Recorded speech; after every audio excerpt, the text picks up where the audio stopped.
All right, ladies and gentlemen, usually we start off with a little humor and get right to sports. But today, on a serious note, a lot of stuff has happened since I did the last video blog a few hours ago. You know, we knew about the president's comments in Alabama saying the NFL should fire those who protest the anthem. The NFL Commissioner Roger Goodell says, look, you know what? You are not showing respect for the league, Mr. President. And it just continued to the point now, in the last hour going viral, that Coach Tomlin says we're not taking the field. Question brought up by our producer just prior to the national anthem at Chicago Soldier Field. Alejandro Villanueva, a Army Ranger, two tours of duty in Afghanistan, West Point graduate. What about him? Well, lo and behold, as we went off the air at 1 o'clock, CBS Radio News took over the story. We looked up on KDK TV2 CBS television. Alejandro Villanueva was on the field by himself listening to the national anthem.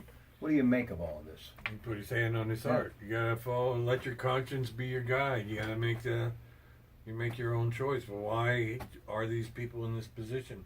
How did the national anthem become so politicized that to depoliticize it, you decided to stay in the locker room?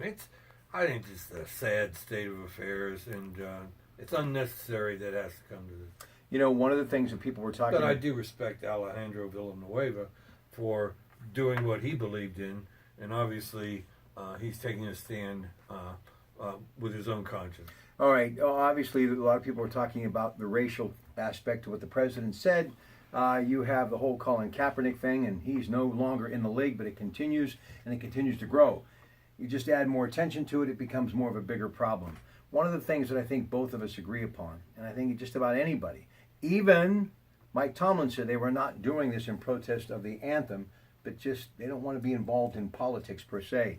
But throughout all of this, you think of Mr. Villanueva, an Army Ranger veteran.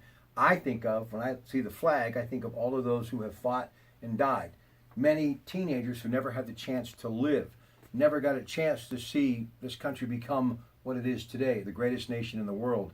I think when you look at both sides, it's just very frustrating and sad that no one seems to remember the soldier who laid his life down for people to demonstrate and to protest, and those who really did a whole lot by giving that ultimate sacrifice for the American flag. Amen.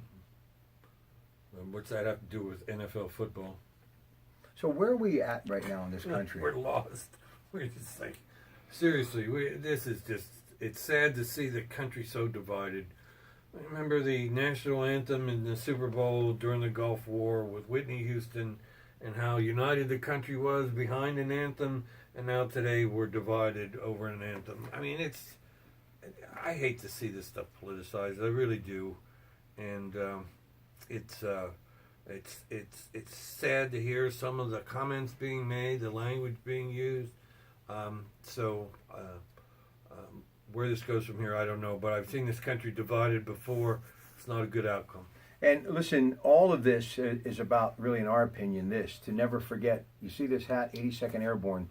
Hats off to the men and women in our military. And no matter what your belief is, whether you are standing by the president for his comments, you stand by those who are protesting, or vice versa, please, we urge all of you not to forget the men and women who really, I think, that flag represents, Bob. All Americans, absolutely, right. And it has special meaning to the people who step forward and assume the responsibility of fighting for this country.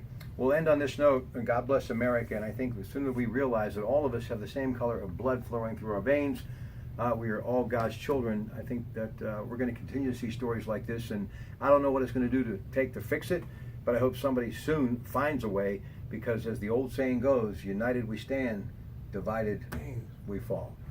Did you make that up? No.